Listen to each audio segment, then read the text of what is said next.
आप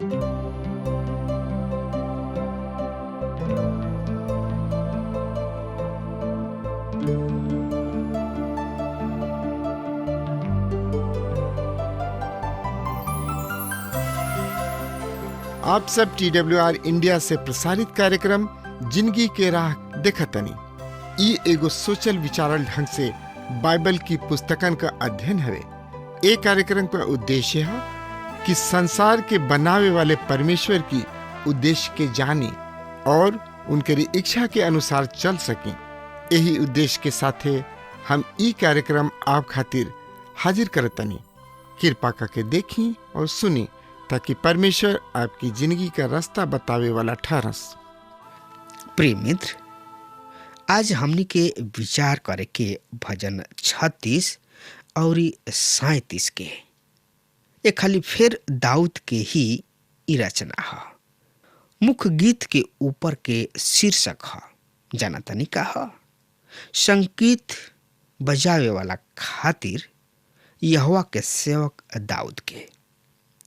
हर रचना मानवीय दिल के प्रकाशन है और ई हमनी पर प्रकट का कोई गोल बा। मानवीय दिल कुटिल है, भ्रष्ट है, पतित है। यिर्मयाह अपना लेख में लिखत है, मनुष्य के दिल सबसे अधिक कपटी और अविश्वसनीय है। उनकर था के लगा सकता। बड़ा हर्ष के विषय है कि एक दिल के बीमारी के इलाज परमेश्वर के पास बा।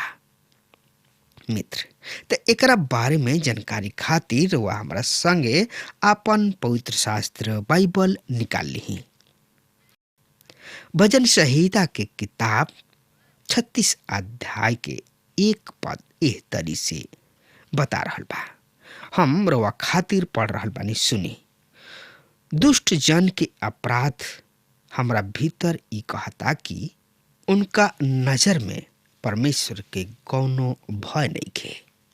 प्रिय मित्र, पुराना नियम के यूनानी अनुवाद सेप्टुअजिंट में एकरा एह भाव के रूप में पेश कइल गइल बा, पापी के दिल में दुष्टता के प्रकाशन भइल करेला।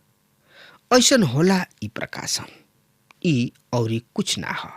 हमनी के आदम से चलल आ रहल पुराना स्वभाव है।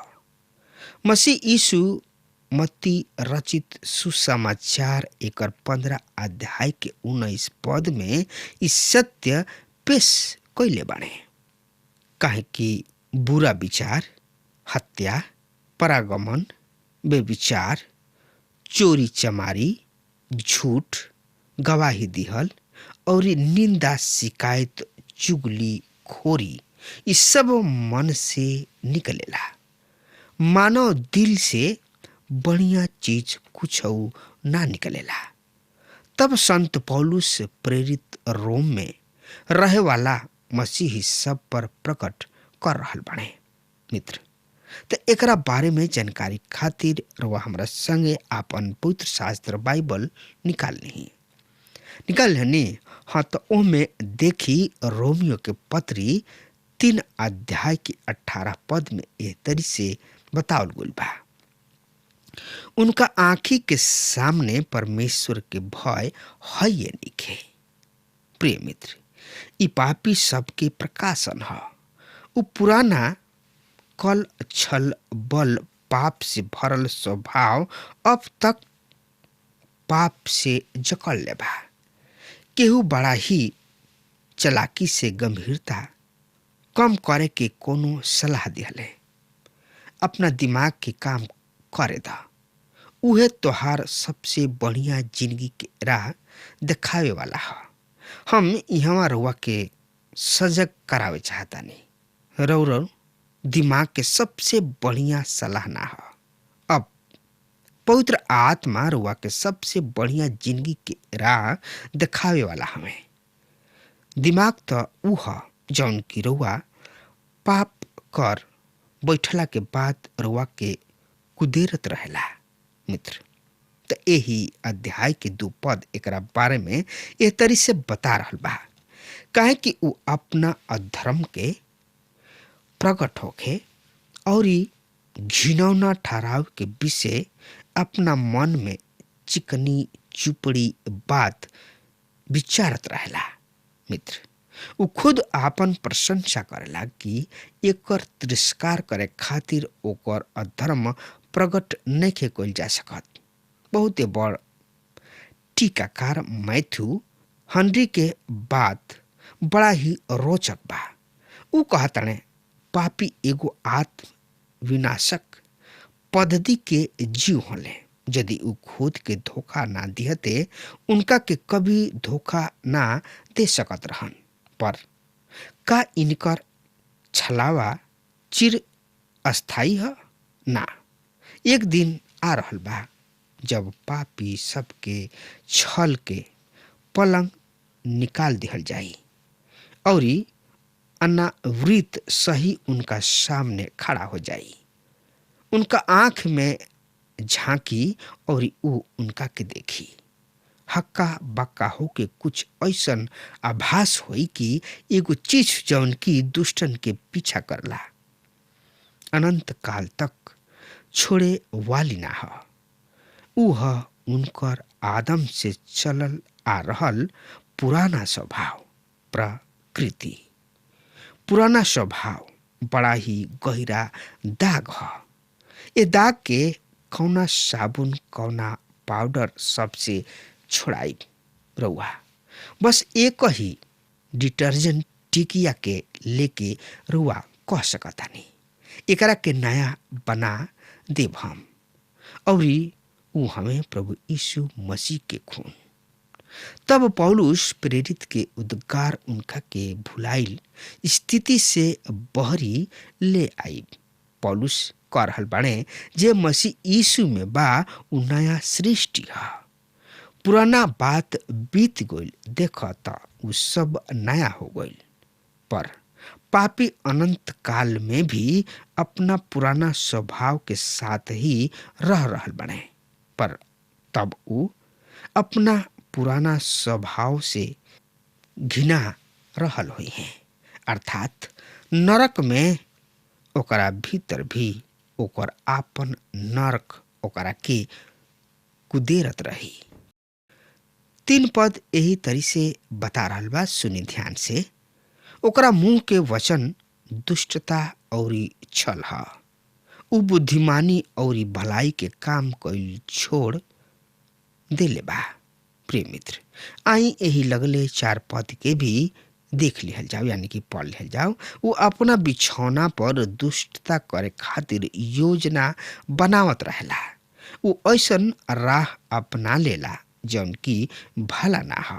वो बुराई से घृणा ना करेला। ऐसा सब बात पर लोग घमंड करेलन। ओहनी लोग के संगति भी यही तरीके लोग के साथे भी रहेला कि ओहनी लोग के यह बात के करे सोचे से खुश होखेलन सा। ओहनी के अपना आप के आगे बढ़े के सबूत देवे चाहेलन सा। वो अपना बिछौना पर पाप सब के ही विचार करेलन सा। ओहनी के कुकर्म करे खातिर तैयार रहेलन सा और उ बुराई से तनकियो घृणा ना मानेलन सा। दूसरा शब्द में कहल जाए, एहनी के बुराई करे में तनकियो एहनी के परहेज ना हो।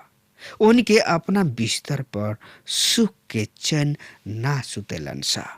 ओहनी के दिल दिमाग बड़ा तेजी के साथ ये सब बुराई में योजना बनाव में काम करेला। काहे कि दुष्ट यही सब के फिराक में रहला।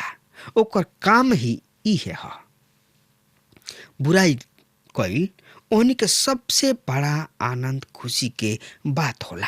एकरा से ओहनी के बड़ा ही खुशी मनावेलन सा। प्रिय मित्र, 5 से 7 पद एकरा बारे में एक तरी से बता रहल बा। सुनी, हम पढ़ रहल बानी।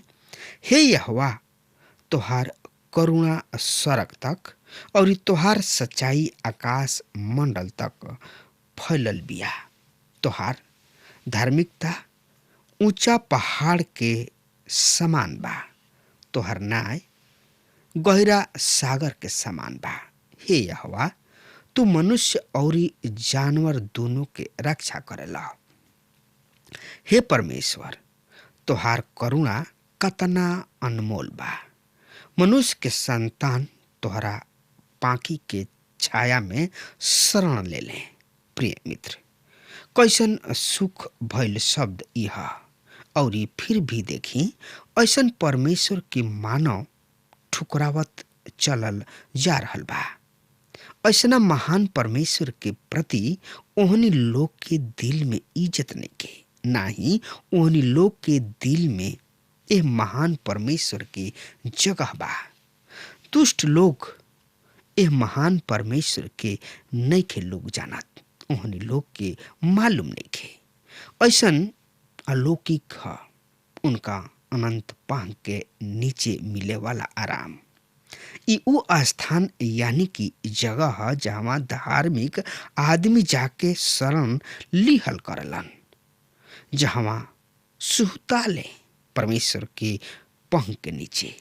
प्रिय मित्र, परमेश्वर के पंख के विषय पर विचार करी, सोची समझी त एकरा बारे में जानकारी खातिर वह हमरा संगे अपन पवित्र शास्त्र बाइबल निकाल लेहनी। हाँ, तो ओ में देखी निर्गमन के किताब एकर 19 अध्याय के 4 पद में एकरा बारे में यह तरी से लिखल बा। तू अपना आप ही देख ले बाड़ा कि हम मिस्री सब के साथ का कोइले बानी, और तोहनी लोग मानो उकाब के पंख पर बैठा के अपना पास ले आइल बानी। परमेश्वर के पंख के नीचे बा सुरक्षा, श्वासन, धीरज, आराम, प्रेम, आनंद, खुशी। प्रभु यीशु मसीह यरूशलेम के बारे में विचार करत कहले, ओ यरूशलेम नगरी, ओ यरूशलेम नगरी, तो उनका के पत्थर से मार डलला जौन तोहरा किने भेजल जाला। हम कतना हाली चाहनी कि जैसे मुर्गी अपना बच्चन के अपना पांकी के नीचे इकट्ठा कर ले, वही तरी हम हूँ तोहरा वचन के जमा कर ली। पर तोहनी लोग हमरा से ई ना चहला। ऐसना परमेश्वर के लोग ठुकरा रहल बाने। यही भजन 36 अध्याय के 11 और 12 पद ए तरी से बता रहल बा। सुनी, अहंकारी हमरा पर लात ना उठावे पावे, ना दुष्ट के हाथ हमरा के भगावे पावे। देख, दुराचारी काहे तरी गिर पड़ल बाड़न, ऊ ऐसन पछाड़ दिहल गोइल बाड़न कि ऊ ना उठ सके हैं।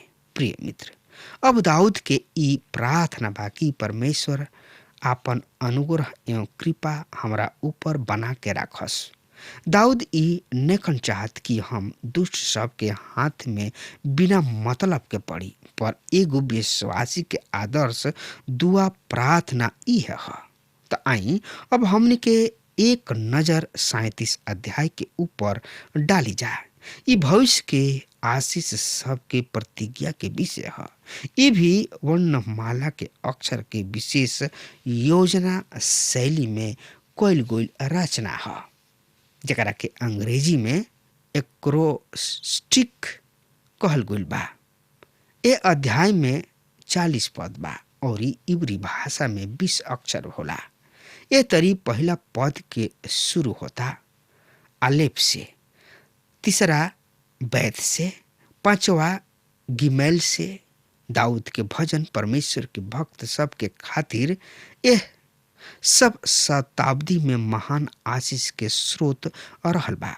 मित्र, त एकरा बारे में जानकारी खातिर रुआ हमरा संगे आपन पवित्र शास्त्र बाइबल से देखी और ओकरा में निकाल ली भजन संहिता के किताब 37 अध्याय के 1 और 2 पद इस तरी से बता रहल बा। सुनी ध्यान से, हम रुआ खातिर पढ़ रहल बानी।